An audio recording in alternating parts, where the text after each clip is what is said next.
All right, so originally I was just gonna film a sit-down video recapping my Q4, letting you know my goals and plans moving forward, but I have too much to do. There's orders to get out, there's videos to film, there's a lot of things to do, so I'm gonna take you with me. Let's get this video started. All right, first things first, gotta start with breakfast. Normally I hold off a few hours into the day before I actually make breakfast and eat it. Just not super hungry the second I wake up, but I do drink my coffee right when I wake up. So we start with 2 eggs, and then I just throw in a bunch of egg whites. I'm just gonna scramble them. That's kind of how I eat my eggs every day. And anyway, let's talk about what my intentions were going into Q4 and what I learned from last year that I could implement into this year. Because I'll be honest, last year, I definitely burnt myself out a little bit. It was so overwhelming packaging, 50 to 100 orders every single day, all the way up till Christmas. And by the time I was done, I was burnt out, all the way into January. So really didn't want to repeat that this time around. So I did send in a lot of FBA stuff, basically right after Black Friday, before the cutoffs. And some of that stuff didn't quite check in till like middle of December. But a lot of it's selling right now, so I'm happy about that. But yeah, I did merchant fulfill a lot of the items that I bought Black Friday. And again, that might be like the opposite of what I was saying of wanting burnout, but my intention for this December was not to go crazy hard and burn myself out. I was strictly buying good products that were gonna make me profit, so I wasn't gonna get burnt out. And I did have plenty of days and weekends this month that I had 200-300 orders to get out, and it was a lot of packaging, and that's the type of stuff that burns you out. But in my head, I was thinking, well, I only have a couple days of this throughout the month. Hopefully, things are spread out and I'm not, flushed with 100 orders every single day for 3 weeks straight, because that was last December and I did not want to repeat that this December. Last weekend was probably the busiest weekend I had. I had some family in town, so I wasn't able to pack orders during the weekend. So Monday was a mad rush to get all of the orders out. Basically spent all day trying to get them out in the mail because I do have same day shipping set for my settings, so I really needed to get all that stuff out on Monday. And it's the week of Christmas right now, so basically that stuff needed to get out so it would arrive before Christmas and I wouldn't get a bunch of returns or complaints on my account, because the last thing you want to do is set same day shipping the week of Christmas, and then you get a product out, say you print the label the day of, but you don't get it out in the mail till the next day. That might be enough for that product to not arrive by Christmas. The 23rd is basically the last day that the shipping companies are actually going to deliver products. At least based on the estimates from Amazon, what day they're going to potentially deliver. The 23rd or the 26th is basically the last couple options. A couple people are going to order in the same state as you, and those might be next day or 2 day. But for the most part, today is the last day, even with expedited shipping, to get there by the 23rd. And of course, got to throw some mozz on the eggs. Pretty simple breakfast, but it's high protein. Fills me up, gets the job done. Gotta top it off with some hot sauce.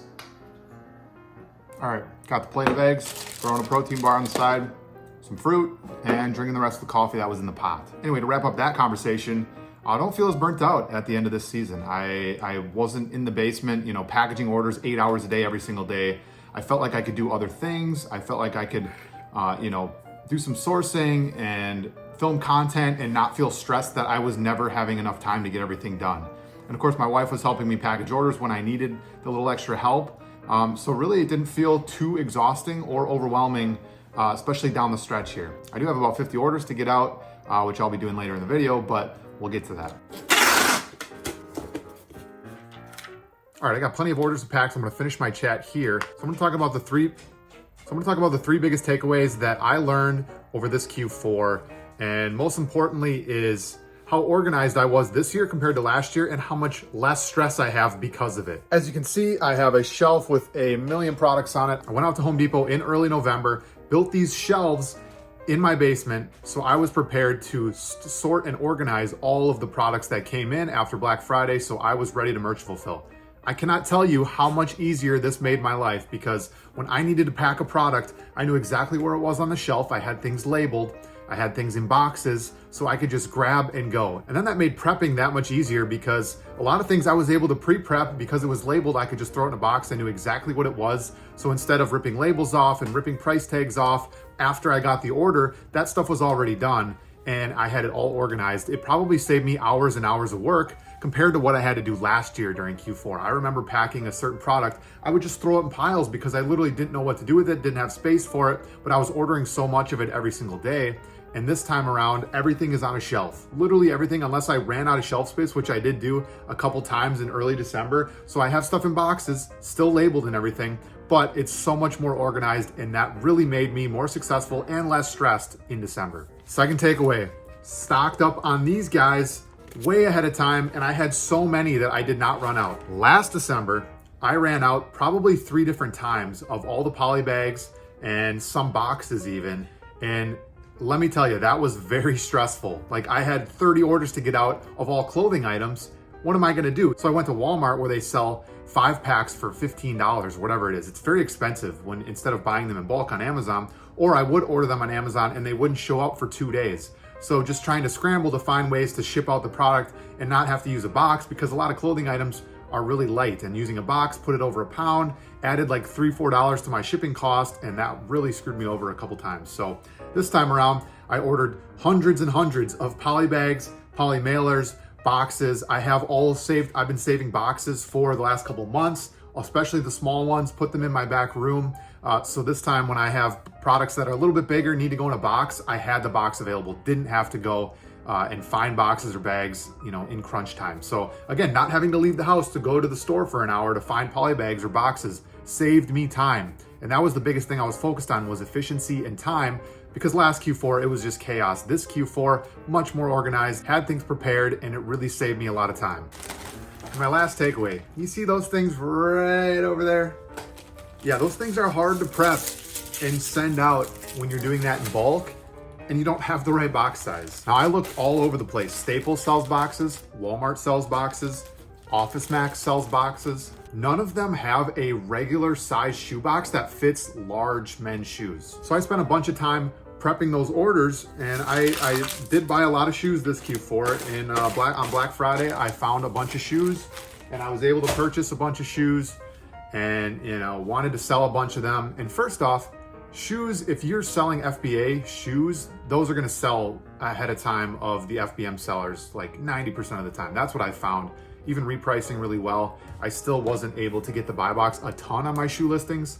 Don't get me wrong, I sold plenty of shoes, but the issue was I didn't have the box size to fit these shoes. So I'm using these giant Walmart boxes, 15 by 12 by 10. Well, a shoe box is like 14 by 10 by 5, maybe. So as you can imagine, I had to use a ton of bubble wrap and stuffing so the shoes didn't jar around on the inside of the box. And then going to the post office, I have a bunch of these massive boxes that don't stack very well, right? Because they're so tall.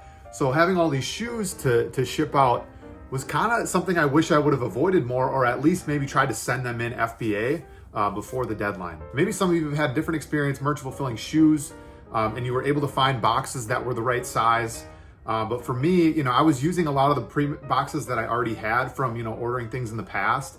And I did get away with a lot of that stuff, but I did have to go buy boxes from Walmart, which again, were a little too big, which made it really hard to ship things economically. And again, you have this big box, it's gonna cost more too. Sometimes if I had the right size box that the shoebox barely fit in, and there wasn't a lot of room in there, the box was a lot smaller, I was only paying $7, $8 a label, which is actually really good for shoes because some shoes are 2.5, 3 pounds. But those big boxes, a lot of times they'd cost $12, $13, sometimes even $15 to ship, just because of the size, even though the weight isn't all that much more with a bigger box. So, was able to save some money on some of the smaller boxes I could find, but having used that bigger box, definitely lost out on some profit, and it just takes up a lot of space, lowers the efficiency, having to pack new boxes. Anyway, it was just a little bit more of a headache than I anticipated selling shoes. So definitely gonna remember those things next Q4, because I don't want to deal with the hassle of shipping shoes, big boxes. I sold a lot of clothing, a lot of Nike clothing this Q4, this December, and merch fulfilling that is so easy. You throw it in a poly bag, it's under a pound almost always, and it's gonna be, like I said, anywhere between $4 and $7 to ship, and you can stack a ton of those in a box. Like I use this bin here to load up, I load all my packages in here, and then I can carry this into the post office if I need, and that saves me a lot of time just by itself. So, definitely gonna use some of the things that I learned this Q4 and implement those in the next Q4 so I can have an even more efficient time. Because again, the huge numbers are great and all, but if I really want to focus on my mental health and still have a successful December and Q4, I'm gonna focus on increasing my profit as much as possible, as well as focusing on the high volume stuff that's easy to merchant fulfill. There were definitely a couple ASINs where I sold, 200-300 items of that specific ASIN in like a 3 or 4 day span because they just sell so quickly. But those things, of course, were easy to ship. That's what I wanted to focus on. Making sure those items were easy to throw in a poly bag, slap a label on, they were light, and they got out the door very quick and easy. So now what am I focusing on? Well, I'm getting the last little bit of orders done because today's basically the last day, even with expedited shipping, to get products to your house before December. So, it's like a 2-day max shipping. A lot of the dates of the orders that I've already packed are saying the 23rd is the earliest it's going to get there.